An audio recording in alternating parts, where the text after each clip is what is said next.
आज हम लोग इस वीडियो में देखेंगे कृषि विज्ञान कक्षा छः। तो इसमें आज हम लोग देखेंगे इकाई 9 फलों की खेती।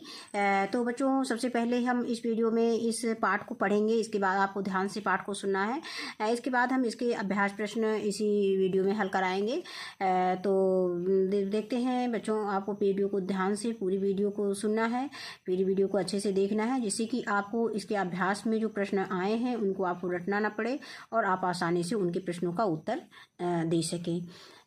तो देखते हैं। और बच्चों ये वीडियो अगर आपने 2-3 बार आपने देख लिया तो इसको आपको किताब पढ़ने की आपको ज़रूरत नहीं पड़ेगी, आपको पाठ अच्छी तरह से याद हो जाएगा। तो आइए देखते हैं फलों की खेती इकाई 9। तो सबसे पहले हम देखते हैं कि इनमें किन किन बिंदुओं पर चर्चा की गई है पाठ के अंदर। तो हम सबसे पहले इसमें आम की खेती के विषय में पढ़ेंगे, इसके बाद केला की खेती के बारे में, इसके बाद अमरूद की खेती के बारे में। इन आम, केला और अमरूद की खेती की कैसे की जाती है इनके विषय में हम लोग इसमें पढ़ेंगे। तो देखते हैं आम की खेती। आम की खेती मई जून के महीने में क्या आपने बाजार में आम बिकते हुए देखा है? गली गली में ठेले पर लाद कर आम बेचने वाले भी आम के लिए तरह तरह के वाक्य जैसे आम बड़ा मीठा है, फलों का राजा है आदि बोलकर लोगों को आकर्षित करते हैं। सचमुच आम फलों का राजा कहा जाता है। यह भारत का प्राचीनतम सर्वोत्तम फल है। आम में विटामिन ए, बी, सी पर्याप्त मात्रा में पाया जाता है। आम की कच्चे फलों में से स्वादिष्ट चटनी, अचार, खटाई आदि तैयार की जाती है। इसके पके फल खाए जाते हैं। कुछ आमों से जैम तथा पानक यानी स्क्वैश आदि खाद्य पदार्थ भी तैयार किए जाते हैं। पूरे विश्व में आम पसंद किया जाता है। दिनों दिन इसकी मांग भी बढ़ती जा रही है। यही कारण है कि प्रतिवर्ष आम बहुत अधिक मात्रा में भारत में विदेशों को भेजा जाता है। उत्तर प्रदेश में 5 लाख हेक्टेयर से भी अधिक भूमि पर इसकी खेती होती है। अब इसके बाद देखते हैं कि जलवायु यानी आम के लिए किस प्रकार की जलवायु की आवश्यकता होती है। गर्म तथा तर जलवायु आम के लिए बहुत अच्छी होती है। जलवायु बदलने की विषमताएं सहन करने की क्षमता आम में अच्छी तरह होती है।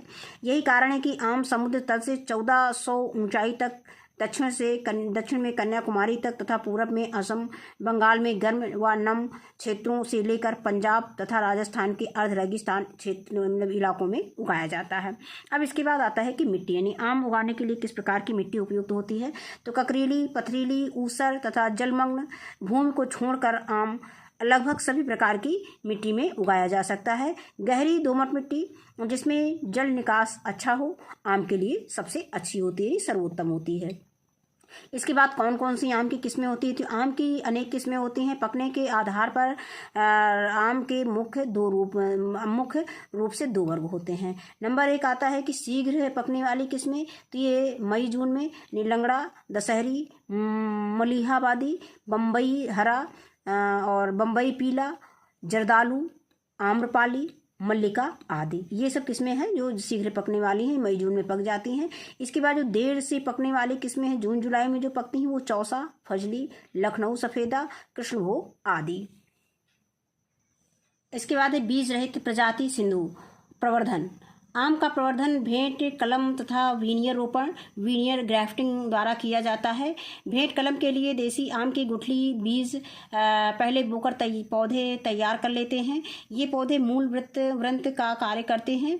इसके बाद उन्नतशील पौधों की शाखाओं को चुनते हैं। इन शाखाओं को सांकुर डाली भी कहते हैं। मूल वृंत तथा सांकुर डाली में लगभग 5 सेंटीमीटर लंबा ऐसा कटाव करते हैं कि छिलके के साथ काष्ठ का भी कुछ भाग निकल आए। कटे हुए इस भाग पर दोनों को मिलाकर सुतली से बांध देते हैं। सांकुर शाख अपने मार्त पौधे से तब तक अलग नहीं होना चाहिए जब तक मूल वृंत के साथ इसका पूर्ण जुड़ाव न हो जाए। 6 सप्ताह बाद सांकुर वाली शाख को नीचे से काट देते हैं। इससे यह शाख मार्त पौधे से अलग हो जाती है। 8 सप्ताह बाद मूल वृंत के ऊपरी भाग को काट देते हैं। इस प्रकार एक नया पौधा मिल जाता है। भेंट कलम विधि की तरह वीनियर रोपण के लिए भी मूल वृंत तैयार करते हैं। सांकुर शाख की पत्तियां काट देते हैं। 10-15 दिन बाद जब उसकी शीर्षस्थ कली में उभार आने लगता है तब 12 सेंटीमीटर लंबी शाख को काटकर नीचे के हिस्से में वी के आकार का कटान बनाकर मूल ग्रंथ में उतना ही छिलका हटाकर प्रतिरोपित कर देते हैं। फिर पॉलीथीन यानी पारदर्शी से बांध देते हैं। 1 से 1.5 माह बाद शांकुर शाख के पनपने पर मूल ग्रंथ के शिखर को काट देते हैं। इस प्रकार मूल ग्रंथ और शांकुर शाख के जुड़ने से नए पौधे का निर्माण होता है। ये आम दिखाया गया है। इस तरह से कई प्रकार के आम, कई आकार के आम होते हैं। अब आगे आता है भूमि की तैयारी तथा पौध लगाना। अब हम जब इसके बाद पौध तैयार वो हमारा जो है बीज तैयार हो गया है प्रवर्धन के द्वारा। अब इसके बाद हम इसको कैसे मतलब भूमि का चुनाव करेंगे। तो जिस भूमि में पौधे लगाने हों उस भूमि की जुताई करके खरपतवार दूर कर देना चाहिए। भूमि में बरसात से पहले 10 मीटर की दूरी पर 1 मीटर गुणे 1 मीटर गुणे 1 मीटर आकार के गड्ढे खोदना चाहिए, यानी लंबाई, चौड़ाई, गहराई। प्रति गड्ढा 2 टोकरी सड़ी गोबर की खाद, यानी एक गड्ढे में 2 टोकरी सड़ी गोबर की खाद, 2 किलो हड्डी का चूरा, 2 किलो लकड़ी की राख मिट्टी में मिलाकर भर देते हैं। बरसात शुरू होने पर पौधों को गड्ढों के बीच लगा देना चाहिए। अब इसके बाद आता है खाद एवं उर्वरक। पौध लगाने के 1 साल बाद 10 किलोग्राम गोबर की खाद, 5 किलोग्राम राख तथा 2.5 किलोग्राम हड्डी का चूरा प्रति पौधा लगाना चाहिए। इसके बाद प्रति वर्ष 10 साल तक 5 किलोग्राम तक सड़ी गोबर की खाद, 1 किलोग्राम राख तथा आधा किलोग्राम हड्डी का चूरा प्रति पेड़ बढ़ाते जाते हैं। अधिकतम मात्रा बढ़ाकर 50 किलोग्राम गोबर की खाद, 15 किलोग्राम राख, 7.5 किलोग्राम हड्डी का चूरा दिया जा सकता है। खाद देने का सबसे अच्छा समय जून, अक्टूबर तथा जनवरी है। पूरी वृद्धि प्राप्त पौधे को 40 किलोग्राम गोबर की खाद, 2 किलोग्राम अंडी की खली और 5 किलोग्राम हड्डी का चूरा, 2 किलोग्राम अमोनिया सल्फेट प्रतिवर्ष देना चाहिए। खाद देने के बाद सिंचाई करना आवश्यक है। इसके बाद सिंचाई बरसात में नहीं, प्रायः बरसात में सिंचाई की आवश्यकता नहीं पड़ती। जाड़ों में 3 सप्ताह पर और गर्मी में 2 सप्ताह पर सिंचाई करनी चाहिए। छोटे पौधों की सिंचाई हर सप्ताह पर करनी चाहिए। फूल तथा फल लगते समय सिंचाई करना अति आवश्यक है। इसके बाद है फलन। आम का पौधा 5 वर्ष में फल देने लगता है। 10 साल में प्रति पेड़ 500 से 1000 फल मिलते हैं। आम का पेड़ 50 वर्ष तक अच्छी उपज देता है। आम का बाग लगाने के बाद प्रारंभ में 4-5 साल तक बगीचे में अंतरा सस्य उगाई जा सकती हैं। आम में हर वर्ष फल नहीं लगते बल्कि एकांतर वर्ष में लगते हैं, यानी 1 वर्ष के अंतर में। कभी एक वर्ष फल ज़्यादा देता है और दूसरे वर्ष कुछ कम हो जाता है। इस तरह से 1 वर्ष के अंतर में फल अधिक लगते हैं। यह वैज्ञानिकों के लिए बड़ी चुनौती है। इस पर शोध कार्य हो रहा है। आम की नई किस्म आम्रपाली और मल्लिका निकली हुई है जो हर साल फल देती है। अब इसके बाद आता है कीड़े एवं रोग। कीड़े तथा रोग। छोटी अवस्था में पौधों को दीमक आदि से हानि होती है, यानी छोटी अवस्था में पौधों को दीमक आदि से हानि होती है। गर्मी तथा सूखे मौसम में उसका प्रकोप बढ़ जाता है। रोकथाम के लिए भरपूर सिंचाई, नीम की खली तथा लिंडन 1.6% धूल का प्रयोग करना चाहिए। आम का हापर, आम का मिलीबग, तनावेधक तथा फल मक्खी की रोकथाम के लिए 7-25% का छिड़काव आवश्यक है। पाउडरी मिल्ड्यू रोग नियंत्रण के लिए गंधक का चूर्ण प्रभावित भाग पर डालना चाहिए अथवा वाविस्टिन 0.1% का छिड़काव करना चाहिए। इसके बाद आते हैं केले की खेती। केले की खेती के लिए कैसे किया जाता है। केले के लिए कहा जाता है कि यह संपूर्ण खाद्य फल है। केले का जन्म स्थान मलाया माना जाता है। इसकी खेती संसार के प्रायः सभी भागों में होती है। भारत में लगभग 1 लाख हेक्टेयर क्षेत्र में केला उगाया जाता है। केला सबसे अधिक तमिलनाडु, महाराष्ट्र, पश्चिमी बंगाल और बिहार में होता है। उत्तर प्रदेश में भी व्यावसायिक स्तर पर केले की खेती का विस्तार किया जा रहा है। और केला 2 प्रकार का होता है। एक सब्जी वाला केला होता है और दूसरा पका खाने वाला केला होता है। अब आता है जलवायु, मतलब केले में किस प्रकार की जलवायु होनी चाहिए। तो केला उष्ण प्रदेशीय फल है। उचित ताप तथा अधिक आर्द्रता में इसकी खेती सफलतापूर्वक होती है। समुद्र तल से 1200 मीटर ऊंचाई तक केला उगाया जा सकता है। पाला तथा गर्म तेज हवाओं से उपज को अधिक क्षति होती है। इसके बाद मिट्टी। अधिक जलधारण करने वाली उपजाऊ दोमट मिट्टी इसके लिए उत्तम होती है। बंगाल में केला नदियों के किनारे तथा धान के खेतों में उगाया जाता है। इसके बाद आता है किस्में। सब्जी वाली किस्में कौन कौन सी हैं? हजारा केला और राम केला। इसके बाद पका खाने वाली केला, हरी छाल, मालभोज और बसराई, बौनी, चीनी आदि। इसके बाद प्रवर्धन। इसका प्रवर्धन अधो, भूस्तारी, शक्कर में किया जाता है। तलवार के समान पत्तियों वाले ओजस्वी भूस्तारी प्रवर्धन के लिए उत्तम होती है। चौड़े पत्ती वाली पुत्ती शक्कर को नहीं लगाना चाहिए। पौधे लगाना। केला लगाने के लिए खेत की 2-3 बार फरवरी, मार्च तथा जून, जुलाई में अच्छी जुताई करके खरपतवार निकाल देने चाहिए। इसके बाद 2 मीटर की दूरी पर 25 सेंटीमीटर गुणे 25 सेंटीमीटर गुणे 25 सेंटीमीटर में 25 मीटर लंबाई, 25 मीटर चौड़ाई और 25 मीटर गहराई माप के गड्ढे खोद लेने चाहिए। हर गड्ढे में 8 किलोग्राम कंपोस्ट, आधा किलोग्राम यूरिया, आधा किलोग्राम सुपर फॉस्फेट, आधा किलोग्राम म्यूरेट व पोटास भर देते हैं। वर्षा के बाद गड्ढों में तुरंत पौधे लगा देना चाहिए। यदि फरवरी मार्च में पौधे लगाने हो तो लगाने के तुरंत बाद सिंचाई करनी चाहिए। अब इसके बाद आती है देखभाल। केले के बाग की जुताई अति आवश्यक है। पहली जुताई वर्षा होने से पूर्व तथा दूसरी वर्षा होने पर करनी चाहिए। भूमि में अच्छा जल निकास भी होना चाहिए। जुलाई के बाद केले के बाग में अंडी की खली डालकर अच्छी तरह मिला देना चाहिए। केले के पौधे में बहुत से अधो भूस्तारी नहीं रहने चाहिए। जब पहला पौधा फल दे चुके हो तो उसे काट देना चाहिए। कहने का मतलब कि जब पहला पौधा फल दे चुके तो उसे काट देना चाहिए। केले के बाग में अपने उत्तर प्रदेश में अंतराशस्य के रूप में कहीं कहीं मूंग की फसल ली जाती है। अब इसके बाद आता है सिंचाई। गर्मी में प्रति सप्ताह तथा जाड़ों में प्रति 2 सप्ताह पर सिंचाई करनी चाहिए। यानी गर्मी में हर सप्ताह करनी चाहिए और जाड़े में 15 दिन में एक बार करनी चाहिए। इसके बाद आता है खाद। केले की अच्छी फसल के लिए पौधे लगाने के पहले दूसरे तीसरे माह में 3 किलोग्राम अंडी की खली तथा 3 किलोग्राम गोबर की खाद हरे पौधे को देना चाहिए। इसके अतिरिक्त प्रति पौधा 2 किलोग्राम अंडी की खली, 1.5 किलोग्राम अमोनिया सल्फेट और 250 ग्राम में म्यूरेट ऑफ पोटास तथा 400 ग्राम सुपर फास्फेट देनी चाहिए। इसके बाद आगे आता है कटाई छटाई। पौधे के तने से बहुत से शक्कर निकलते हैं। ये कुछ तलवार जैसे तथा कुछ चौड़ी पत्ती वाले होते हैं। चौड़ी पत्ती वाले फल नहीं उत्पन्न करते हैं। इन्हें काटकर अलग कर देना चाहिए। फल की गहर काटने के बाद पौधे को नीचे से काट देना चाहिए। यानी गहर का मतलब ये जो केला का लगता है ये फल, इसको काटने के बाद इस पेड़ को वृक्ष को भी काट देना चाहिए, पौधे को काट देना चाहिए। अब यहाँ पर ये केला दिया गया है। ये केला मतलब केले का वृक्ष दिया गया है। यहाँ पर ये केला का फल दिखाया गया है। फलन। पौधे लगाने के 10-12 माह बाद फल आने लगते हैं। फलने के लगभग 3-4 माह बाद फल पकने की स्थिति में आ जाते हैं। उपज। जब फलियों का बनना रुक जाता है ऐसी दशा में लाल फूल को काट देना चाहिए। उपज प्रायः 180 कुंटल प्रति हेक्टेयर प्राप्त होती है। केले की गहर भारी होती है। इसे संभालने के लिए टेक सहारा दे देना चाहिए। केले को कृत्रिम रूप से भी पकाते हैं। एक कमरे में फर्श पर सूखी पत्तियां बिछाकर एक कोने में थोड़ा सा धुआं कर दिया जाता है। इस प्रकार जाड़े में 7-8 दिन में केला और गर्मी में 4 दिन में पक जाता है।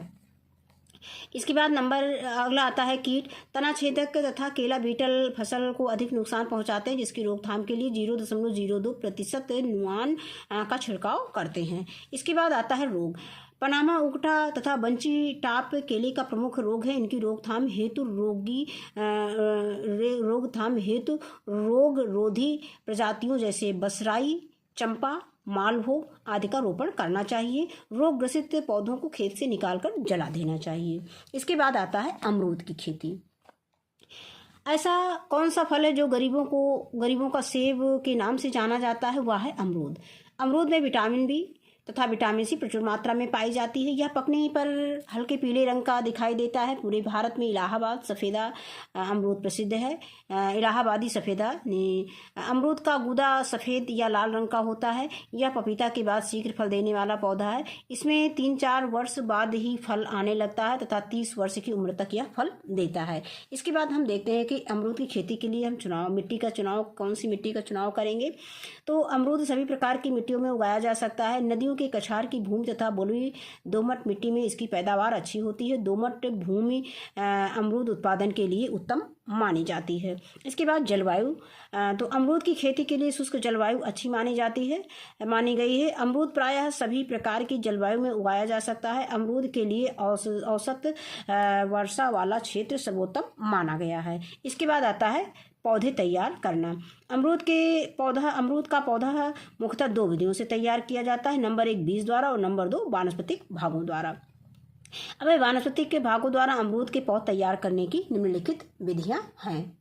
अब कौन कौन सी विधियां हैं? नंबर 1 है घूंटी बांधकर, जिसको हम एयर लेयरिंग कहते हैं, और नंबर 2 है भेंट कलम बांधकर, इनको इनार्चिंग कहते हैं, और नंबर 3 है चश्मा चढ़ाकर, यानी पैच बडिंग कहते हैं। पौधरोपण, अमरूद का पौध लगाने का उचित समय वर्षा ऋतु यानी जुलाई अगस्त होता है। इसके अलावा बसंत ऋतु में यानी मार्च में भी जहां सिंचाई की व्यवस्था हो पौध लगाया जा सकता है। पौध किसी विश्वसनीय नर्सरी से लेना चाहिए। पौध से पौध की दूरी 8 मीटर रखते हैं। पौध हमेशा शाम के समय ही लगानी चाहिए। ये अमरूद दिखाया गया है, अमरूद का चित्र दिखाया गया है। अब खाद एवं उर्वरक, अमरूद का पौध लगाते समय प्रत्येक गड्ढे में 30 किलोग्राम सड़ी गोबर का खाद डालते हैं। इसके अलावा प्रतिवर्ष 20 किलोग्राम सड़ी गोबर की खाद, 1 किलोग्राम अमोनिया सल्फेट और 1 किलोग्राम लकड़ी की राख तथा 1 किलोग्राम हड्डी का चूर्ण देने से उपज अच्छी ली जा सकती है। इसके बाद आता है सिंचाई। अमरूद के बाग में सिंचाई वहाँ की मिट्टी तथा वर्षा के ऊपर निर्भर करती है। इसकी सिंचाई थाला विधि से करनी चाहिए, यानी थाला बना करके खेत के पौधे की सिंचाई करनी चाहिए। अब इसके बाद आता है कृषि क्रियाएं। समय समय पर निराई गुड़ाई करके खरपतवार निकालते रहना चाहिए। अब आगे आता है प्रजातियां। अमरूद की प्रचलित प्रजातियां जैसे इलाहाबादी सफ़ेदा, लखनऊ 49 या सरदार ग्वावा, बेदाना, सेविया, इलाहाबादी सुरखा, संगम आदि हैं। यानी अब पूछा जाए संगम क्या है, तो संगम अमरूद की प्रजाति है। अब कटाई छटाई, अमरूद के पौधे का समय समय पर कटाई छटाई करते रहना चाहिए, इससे उपज बढ़ जाती है। फल आने का समय, अमरूद वर्ष में 2 बार गर्मी एवं जाड़े में फल देता है। जाड़े के फल बरसात की अपेक्षा मीठे और स्वादिष्ट होते हैं। इसके बाद उपज है। अमरूद का पौधा 25 से 30 वर्ष तक की उम्र तक फल देता है। एक पौधे में 400 से 500 फल प्रति वर्ष प्राप्त होता है। फलों की संख्या पौधों की प्रजाति और उम्र पर निर्भर करती है। अब आगे आता है हानिकारक कीट तथा बीमारियां।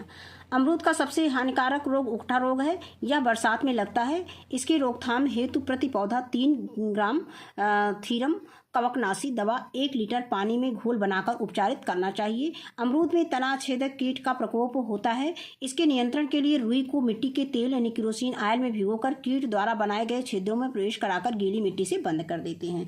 अब हम आते हैं अभ्यास प्रश्न पर। तो पहला प्रश्न दिया गया है कि रिक्त स्थानों की पूर्ति कीजिए। तो पहला का दिया गया है कि आम में विटामिन कौन कौन से होते हैं? A, B, C प्रचुर मात्रा में पाई जाती हैं। तो आम में कौन कौन से विटामिन होते हैं? आम में A, B, C प्रचुर मात्रा में पाई जाती है। केला की किस्म है, तो केला की किस्म है मालभोग, हजारा, राम केला, बौनी आदि केला की किस्म है। और बच्चों ना याद रहे तो इसमें आप लिख सकते हैं कि सब्जी वाला या पकाकर खाया जाने वाला केला की किस्म है, इतना भी आप लिख सकते हैं। अगर किस्म नहीं याद है तो आप लिख सकते हैं सब्जी वाला या पकाकर खाया जाने वाला केला की किस्म है, पकाकर खाने वाला केला की किस्म है। अब आता है गा, इलाहाबादी सुरखा यानी अमरूद की किस्म है। घा आता है भेंट, कलम तथा वीनियर, आम की व्यावसायिक प्रसारण विधि है। अब दूसरा आता है कि निम्नलिखित, दूसरा प्रश्न है कि निम्नलिखित कथनों में सही कथन पर सही का निशान तथा गलत पर गलत का चिन्ह लगाइए। लखनऊ 49 अमरूद की किस्म है, तो ये सही है। आगे आता है इलाहाबादी सफ़ेदा अमरूद की प्रजाति है, ये भी सही है। चौसा आम की प्रजाति है, ये भी सही है। फिर अमरूद के पौधों की आपसी दूरी 8 मीटर और 8 मीटर गुणे 8 मीटर होती है, तो ये भी सही है। अब इसके बाद आता है प्रश्न संख्या 3। तो 3 में दिया गया है कि निम्नलिखित में स्तंभ का को स्तंभ खा से सुमेल कीजिए। अब दिया गया है कि बेदाना, मतलब स्तंभ का दिया गया है, स्तंभ खा दिया गया है, यहाँ पर प्रजातियां दी गई हैं और यहाँ पे फल दिया गया है कि कौन सी किससे संबंधित है। तो बेदाना किसकी प्रजाति है बच्चों? तो बेदाना अभी हमने पढ़ा था, बेदाना अमरूद की प्रजाति है, तो यहाँ उसको अमरूद से मिला देंगे, अमरूद की प्रजाति से। इसके बाद गूटी जो है ये अमरूद की प्रसारण विधि है। गूटी क्या है? अमरूद की प्रसारण विधि है। अब इसके बाद आता है उकठा क्या है? ये बच्चों केला की ही प्रजाति है। इसके बाद आता है हरी छाल। उकठा, बेटा उकठा बच्चों ये अमरूद की है। बच्चों ये उकठा जो है अमरूद का रोग है उकठा, तो इसको हम अमरूद से मैच करा देंगे। इसके बाद आता है हरी छाल, ये जो है केला की प्रजाति है, तो इसको हम ए से मिला देंगे। इसके बाद आता है प्रश्न संख्या 4 दिया गया है कि आम के फल का चित्र बनाइए। बच्चों तो ये आम का चित्र दिया गया है, इसमें से आप किसी भी आम का चित्र आप अपनी कॉपी में बना सकते हैं। अब अगला प्रश्न दिया गया है कि अमरूद के पौधे के बीच खाली जगह में कौन कौन से फल पौधे लगाए जाते हैं? तो उत्तर में आप लिख देंगे पपीता, फालसा तथा मटर आदि के पौधे लगाए जा सकते हैं। इसके बाद आता है प्रश्न संख्या 3 कि केला के प्रवर्धन विधि का वर्णन कीजिए। तो इसको हम बुक में देख लेते हैं, पेज नंबर 75 पे। इसमें उत्तर लिख देंगे, उत्तर में लिखेंगे प्रवर्धन, फिर आगे लिखेंगे कि इसका प्रवर्धन यानी केले का प्रवर्धन जो है केले का प्रवर्धन, तो केले का प्रवर्धन अधो भूस्तरीय शकर में किया जाता है। तलवार की समान पत्तियों वाली ओजस्वी भूस्तरीय प्रवर्धन के लिए उत्तम होते हैं। चौड़ी पत्ती वाली पुत्ती शकर को नहीं लगाना चाहिए। बस बच्चों यहीं तक इसका उत्तर लिखना है। इसके बाद अगला प्रश्न है कि प्रश्न संख्या चौथा पार्ट है कि अमरूद के तना छेदक कीट की रोकथाम कैसे की जाती है? तो बच्चों इसका उत्तर हम लिखेंगे कि अमरूद में तना छेदक कीट नियंत्रण के लिए रुई को मिट्टी के तेल में भिगोकर कीट द्वारा बनाए गए छिद्रों में डालकर गीली मिट्टी से बंद कर देते हैं। यहीं तक उत्तर इसका लिखना है। इसके बाद प्रश्न संख्या 5 दिया गया है कि अमरूद की खेती का वर्णन कीजिए। तो बच्चों इसका उत्तर हम लिखेंगे कि अमरूद में 3-4 वर्ष बाद फल आने लगते हैं और 30 वर्ष की उम्र तक फल देता है। अमरूद सभी प्रकार की मिट्टी में उगाया जा सकता है, लेकिन दोमट मिट्टी सर्वोत्तम होती है। इसके लिए शुष्क जलवायु अच्छी रहती है। इसका पौधा बीज द्वारा तथा वानस्पतिक भागों द्वारा दोनों तरह से तैयार होता है। अच्छी नर्सरी से पौधे लेकर 8x8 मीटर की दूरी पर लगाते हैं। पौधा लगाने का उचित समय जुलाई-अगस्त है। इसमें प्रति वर्ष गोबर की खाद व रासायनिक खाद, राख व हड्डी का चूर्ण डालते हैं। इसकी सिंचाई थाला विधि से करते हैं। समय समय पर निराई करके खरपतवार निकालते हैं। इलाहाबादी, सफ़ेदा, बेदाना, सेबिया, संगम आदि अच्छी किस्में हैं। अब अगला प्रश्न है, प्रश्न संख्या 6 दिया गया है कि केला की फसल में खाद एवं उर्वरक की मात्रा बताइए। तो बच्चों इस प्रश्न का उत्तर हम यहाँ से लिखेंगे। उत्तर लिखेंगे केले की अच्छी फसल के लिए पौधे लगाने के पहले, दूसरे, तीसरे माह में 3 किलोग्राम अंडी की खली तथा 8 किलोग्राम गोबर की खाद हर पौधे को देनी चाहिए। इसके अतिरिक्त प्रति पौधा 2 किलोग्राम अंडी की खली, 1.5 kilogram ammonium sulphate, 250 gram muriate of potash तथा 400 ग्राम सुपर फॉस्फेट देनी चाहिए। इसके बाद प्रश्न संख्या 7 है कि अमरूद एवं केला के लिए उपयुक्त भूमि एवं जलवायु का वर्णन कीजिए। तो बच्चों इसका उत्तर हम लिखेंगे कि अमरूद के लिए शुष्क जलवायु तथा आम के लिए गर्म एवं तर जलवायु अच्छी रहती है। अमरूद तथा आम दोनों के लिए दोमट मिट्टी सर्वोत्तम होती है। तो बच्चों ये पाठ हमारा यहीं पे समाप्त होता है। इस वीडियो में बस इतना ही। वीडियो देखने के लिए बहुत बहुत धन्यवाद।